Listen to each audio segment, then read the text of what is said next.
I've had many inspirations in my life, whether it's in terms of writing, photography. My first inspiration was my father. He used to read Shakespeare to me as bedtime stories, so he inspired me to be interested in writing in general, in poetry, also in photography. He was interested in photography as well, and he inspired me to enter that path. And then later on, other poets and writers in life. Christian Schnucker inspired me to attempt to start writing and documenting change. And when I read his book on Mecca, when I was 14, he documented the life of Java pilgrims in Mecca, and that started me thinking about documenting change, and because I could see how life was evolving in Saudi Arabia and the change, just capturing change and comparing life of, for example, my grandmother with my life, and she would share stories of her life and comparing that with my life and what was going on. I wanted to capture that change because we're losing a lot, and to document that change is very important. And I became very much enthusiastic about preserving the Meccan heritage because we were losing the heritage. We've had a lot of, for example, demolitions in Mecca, which is very heart-wrenching. You know, the Meccan historic monuments are being lost one after the other. The Ottoman fort was demolished, for example. So we need to document not just the social change, but even the architectural change, and every type of change that there is, basically. The first book was really it was a collection of poems that I started writing, and the writing comes. I consider poetry in a very different sense, a different type of writing, a different genre of writing than what I call normal writing, which I do, feature writing, journalistic writing. Poetry is something that comes at you and I think of it as a welcome visitor. It's the muse, it moves you, it comes to me after midnight. So when I write my poetry, it's always after midnight, not like my other types of writing. And I think of it as a poet is like an empty vessel, and the muse comes, it fills you up. And so with poetry, I wasn't attempting to publish when I wrote those poems. The first book was basically, I was asked to finally, other poets asked me, how many poems have you written? And now finally I said, I have that many poems. And they said, you have more than one manuscript. You actually have 2 manuscripts. I had over 100 plus poems. And the poems were very political, most of them. And they said, you have a lot to share, and the poems are global. They should be published. They should be shared. Don't keep them to yourself. And they have a lot of literature. In terms of literature, they have merit. They should be taught. And alhamdulillah, that's what happened. They are taught at universities and schools around the world in different countries now. The transition to Canvas of the Soul came very naturally, subhanAllah. These are mystic Sufi poems, and they emerged very, very naturally. They came out faster than the other poems, in a sense. I finished the book much, much faster. The first book took longer, and I wasn't thinking of it as a book, so I was just enjoying the process of writing and editing. The mystic poems, as soon as I felt like I was halfway through, then I started thinking once again, oh, I think I have enough for a book. When I got to 30 poems, I was at that stage where I thought, I think I have enough for a book, so let me see if I should start thinking of a book concept there. Because once again, it started off with not thinking about it as a book process, but just letting the poems emerge on their own. Mm-hmm. And one of the other things about poetry, there are many beautiful, inspirational things about poetry that, as a poet, there's a challenge of writing about something that you haven't been through, envisioning somewhere, and writing from that standpoint. I have poems, for example, about the Mecca fire. I wasn't there, but I imagine what it is like for the girls who were there. I have poems about divorced women, abused children. I have political poems about Palestine, and those are the poems that actually started me to publishing and sharing my work, is the political poems and sharing. The other thing about poetry is when I started writing the mystic poems, they flowed, as I said, naturally. And so I wasn't aiming to write those poems. When they emerged and they came together, the idea of writing the book wasn't in mind, basically. But they came together, and there is a journey in the book right now. There's a beautiful journey. The book is full of artwork and calligraphy that was done in Turkey. And I immediately thought of Turkey because to me that's the land of art and artists and calligraphy. It's the land of Sinan. It's the land of Al-Fatih. It's the land of Maulana Rumi. So I immediately thought of Turkey, and that's where we did the artwork. The artists and scholars both.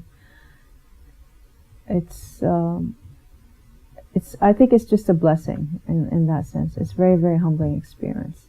The poems speak for themselves. I mean, when you read a poem, anybody, when they read or hear a poem, you're not thinking of who writes them, you're thinking of the content.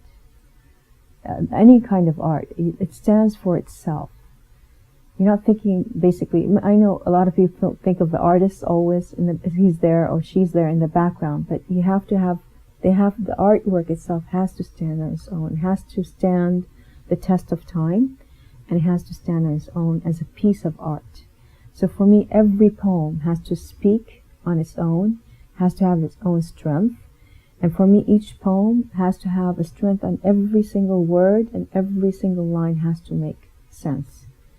And then that's where, after I finish, when I write, it all comes naturally. But then when I finish writing, I start working on the editing, and I enjoy the process of editing. For me, editing is another blissful part of the writing process, basically. I'm a perfectionist, but I don't like to deviate from the message that comes from the poetry itself. I'm not going to play with the message. The message is true. It has to be very honest. In terms of editing, I edit in terms of if it's an extra word or something is jarring in that sense. But I like to keep the unique voice, the style as it is, basically. I think Mecca colors everything in my, throughout, wherever I travel. I've been influenced by being originally from Mecca and being away from Mecca, because I grew up away from Mecca also. I live in another part of Saudi Arabia. We've lost our homes in Mecca due to the demolition of those homes. And that loss and the yearning to be in Mecca and also in Medina, which I love, has colored my life and my family's life. So wherever I go, I carry Mecca with me in that sense, that spirit. I've also recently had a photo exhibit, a solo photo exhibit. I called it, it's entitled Through Meccan Eyes. Despite the exhibit, which is a global exhibit in the sense that it included photos from Turkey and Malaysia and Mecca, but that was the title, basically. And it affects you. You just carry it. It's in your heart in that sense. It's a great question, actually. Sufism started in Saudi Arabia in the sense that the first Sufis were Ahl al-Sufa.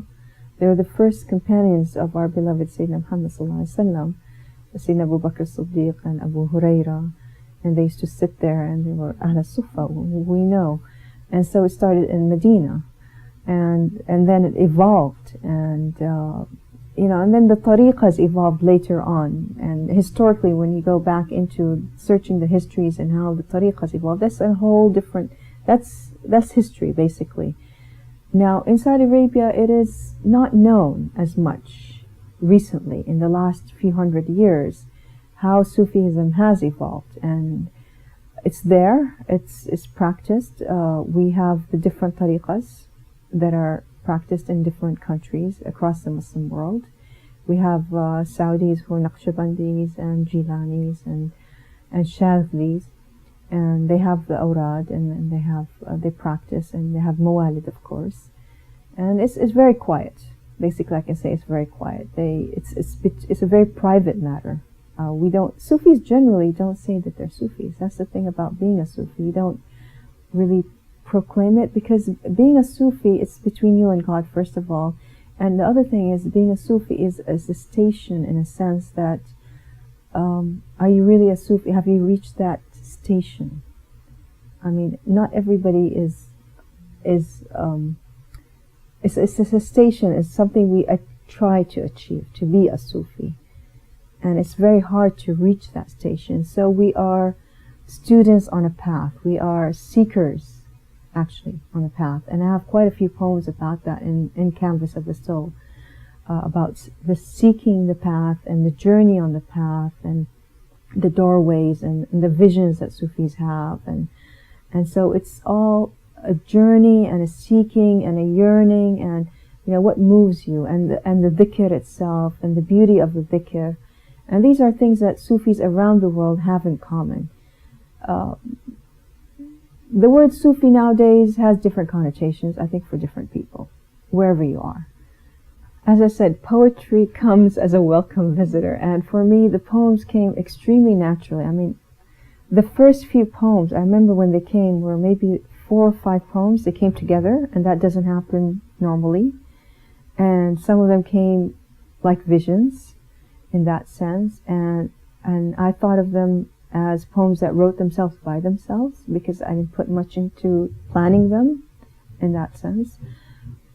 And when I finished writing them, I thought, oh, these are spiritual poems. I didn't notice the Sufi element in them when I first wrote them.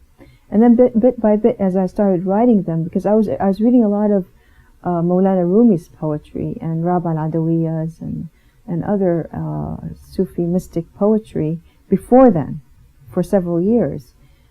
And then bit by bit I started noticing that there is a trend. And so when I write my poems, when I categorize them after a while, especially when there's quite a few. When I get to 20 or 30, the numbers start increasing. And alhamdulillah, I'm a prolific writer, I've been told. So when I started categorizing, I was moving them. I have poems about women, so I put them in a folder in my computer. And so I put these under the title Spiritual Poems. And then I started noticing the trend that these are extremely mystic, and I do practice dhikr and all that, and I was using the terminology, and I was thinking of seeking and so forth, and bit by bit I was thinking, okay, this is falling in that line of Sufism, and so it wasn't intentionally, you know, aimed towards a certain way of thought when I first started writing them.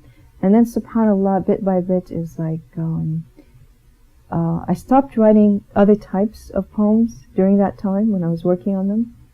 And more I started thinking, I want to write these type of poems. And I came to a realization that this is a type of prayer. And this is a type of dhikr for me to start thinking in that kind of way. And this is my way of serving God in a certain way, inshallah, to be able to write about, you know, in a different way, basically.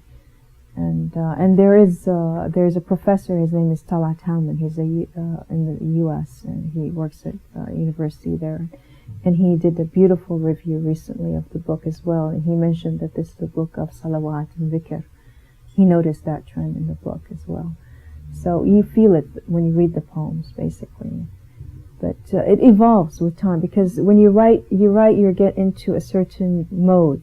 Not a mood, but a certain mode. And it takes you, and it's like you're flying, basically, on a journey. And I was on that journey, and it took me somewhere else. And I stopped writing political poems during that time. I noticed I wasn't able even to get into writing a single political poem till I was done. When I was finished, then I went back to writing political poems. I think with a lot of the political unrest and a lot of the anger that a lot of especially our younger people, not just the younger, but also the older, in terms of frustration about issues that are not resolved, like Palestine and Iraq and Afghanistan, and it's an accumulated anger, you know, that things are not being resolved. We need to also remember that we are unified, that divisions are not going to help. And the more divisions we have, the more it's going to get worse with time. So what I like about the Sufi way is that it's the connection basically with God, first of all, and then it's the embracing of everybody, regardless. This is what's the beauty. There's a deep message there of embracing everybody. That's Maulana Rumi's message, and that's why people came to his funeral when he passed away. People from every single faith attended his funeral. They still do up to this day in Konya when there's an anniversary of his death. It's called the Urs, and people from all over the world come and celebrate to this very day from all different faiths. They come and celebrate his in memorial, basically. So that's the beauty of Sufism, and there are Sufis that up to this day, they think in terms of peace. The idea of peace and harmony, for some people might think of it as naive, but there is behind all that, there is a philosophy, and there is depth, and there is a reality to disregarding discontent and disregarding anger and thinking of what is there behind, because all of this is temporary. At the end of the day, we are living in a temporary life on a temporary plane, and there is something there that's much, much more important and of more value and more essence. And why are we here in the first place? It begs the question. Specifically, I think the Germans, and the French were very interested early on in Sufism. We've had studies by the French and Germans before the British, for example, who they studied Sufism, and they've had studies. They're the leaders, basically, in terms of studying Sufism in the early days. We've had more interest recently in Sufism, even by Muslims of different faiths nowadays, different sects nowadays. And there's a resurgence of interest nowadays. But it's interesting to see the different ways it's being perceived. And there's still, in some places, there's still a mystery around it. Not a lot of people know much about it. Like in Saudi Arabia, when I first started asking about it myself, even though I'm from Mecca and we have Sufi roots in Mecca, and our own family, it depends on different things, but there is a big mystery when you ask about it. It's still very, as I said, it's quiet, it's private, it's part of your own private practice, so not a lot is being said. So people read about it, but at the end of the day, it's your own practice. So it's not easy for some people to learn about. I think it's easier for people to learn about Sufism when they're in the West than when they are in some places and elsewhere, basically. I think of myself as a writer, as a youth empowerment leader in that sense. I really try to focus on my work more than anything else. I'm a mother and a wife, and and in terms of the private family life and those kind of it's what goes on in the daily life, and basically try to concentrate really on what I can do for the society and for the young people I work with. I work a lot with young people, and in terms of the arts, what I can do for them in promoting arts with young people specifically. I love arts, and we have a growing art scene, for example, in Saudi Arabia, and we have emerging writers and poets that need a lot of mentoring, and we have a lack of job skills and career advice. So there are other things that I care about a lot.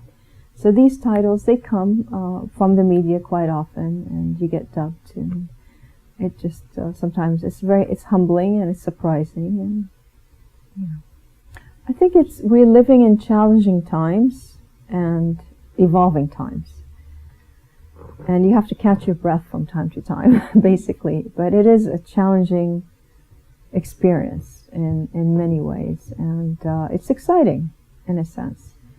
It's not a quiet life. I don't think of it as a quiet life for me, or for a lot of my friends. You have to learn a lot. I think it's a time for learning. It's a time for knowledge. I'm very much, I question things. I'm interested in gaining knowledge. And I think knowledge should be, people think of knowledge as power. I don't think of knowledge as power as much as knowledge is humbling. Because the more you learn, the more you know that you don't know. And people really need to think about that. I've met a lot of scholars that are so humble that I look up to and respect, and I'm blessed to meet them. And the vast knowledge that they have, they're just so inspiring, these people. And these are scholars or artists or they're in different fields, and they're special spirits, and they inspire me. So to meet people like that, and to see different types of knowledge and to gain that type of knowledge, I think is lovely. At the end of the day, what can you do with it? regardless, people get, in this life, it's very sad to see people get inured and hooked into surface-oriented things, and they run after, they do run after those surface-oriented things, whereas what can we do with the knowledge we gain? What can we do in terms of serving with that knowledge? Because at the end of the day, we are here to do things, and this is what we are enjoined to by God. We are here to do as-salihat, wa'amalu salihan. This is what we're enjoined as Muslims to do. We're here to be on earth to do good, inshallah. So what can you do with that knowledge? And that knowledge should be humbling. It should never be about power. It should not be about gaining an ego. It should not be about a struggle or causing strife, for example. So hopefully, especially with young people, when I work with young people, this is one of my worries, is that to give them that message that when you do get that knowledge, use it wisely and use it with humbleness. And never gain an ego, because it's very sad. I've seen a lot of people that, a little bit of power, a little bit of knowledge, and it changes. So that's a bit sad. And we're people. At the end of the day, our end is the grave, and we have to remember that it's a very temporary existence. What I focus on the most, actually, is what is the reality on the ground. That's what I talked about yesterday at SOAS. What is the reality on the ground versus what the media says, or what we read about in books, for example, whether it's in terms of women's issues or general issues. And the reality on the ground is that we have a lot of issues. And people zero in on a few issues, but what is the reality in the daily life of a Saudi woman, for example? What touches her life? What matters to her, as opposed to what's brought up in the media? What's brought up in the media, for example, are images of women who are not driving, for example, or images of women who completely cover their faces. How many women do we have in Saudi Arabia who are completely veiled? How many women are, that kind of thing. So what touches a regular woman's life, for example? We have one of the root causes of our women's issues in Saudi Arabia is the guardianship issue. That a lot of issues, you need a guardian's signature, and your guardian can be your brother, your husband, your son, or your father, and to get his permission to study or travel abroad or go to school or go to college or have a surgery, for example. And in the past, it was also to open an account in a bank, to get a cell phone, so different things, basically. These are some of the issues.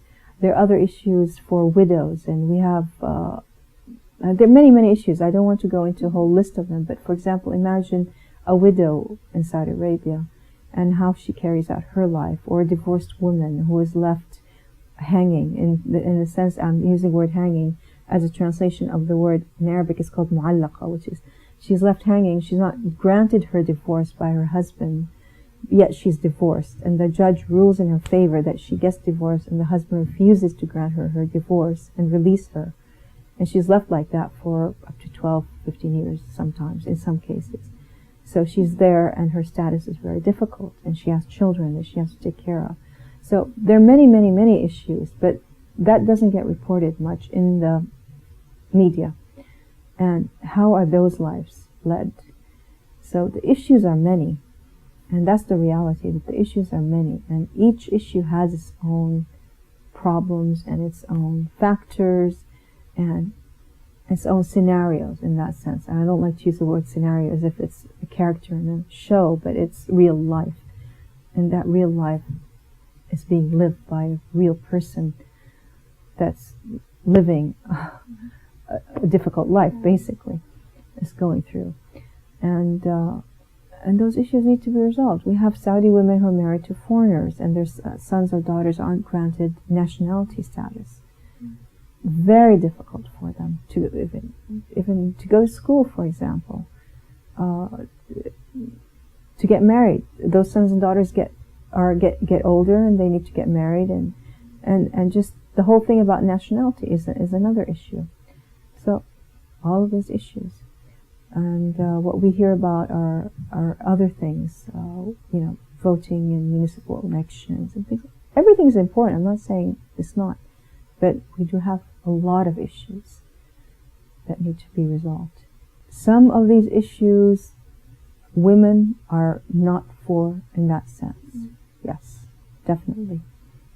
Like the driving a few years ago. I remember about 12 years ago, King Abdullah at the time mentioned women driving.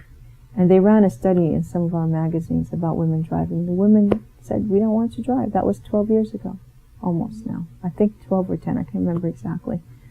At the time, the majority of women said, we're not interested. And then a few years ago, something else happened. So every few years. We talk about Mecca, but we also have to remember that in Medina, we've lost a lot of shrines and mosques. The mosque of Sayyidina Abu Bakr as-Siddiq is no longer there, for example. We have what we call the Sab'a Masajid. There are many, the 7 mosques, for example, which are in an area not close to the Grand Mosque, or the Masjid al-Nabawi. They're a bit further away. And there are 7 mosques. There's Masjid Abu Bakr as-Siddiq and Masjid Sayyidina Umar. And Masjid Sayyidina Abu Bakr, for example, is completely gone. There's a street there. It's gone. It's asphalt. That's it. Like if I want to go, I'll have to put my sujada, my prayer rug, on top of the street and just pray in the middle of the street. It's gone. I prayed there when I was 17 or 16 years old. I remember praying in that mosque. And it's gone. Masjid Sayyidina Umar, Sayyidina Ali, Sayyidina Fatima, I took a picture of Masjid Sayyidina Fatima, Sayyidina Ali. They're just ruins. It's very, very sad to see. I mean, it just breaks your heart, and they're not being maintained, of course. So it's heart wrenching, really. And anyway, so we have in Medina something tragic is going on. Even the mountain of Uhud. And Ghar Hira in Mecca. So it's not just the shrines, it's the sites, the shrines, the areas, it's the whole thing, all together. And it's an issue that needs to be taken care of on a worldwide level in terms of Muslim heritage. It's not something that needs to be resolved. Because once these are gone, there's no way to recover them.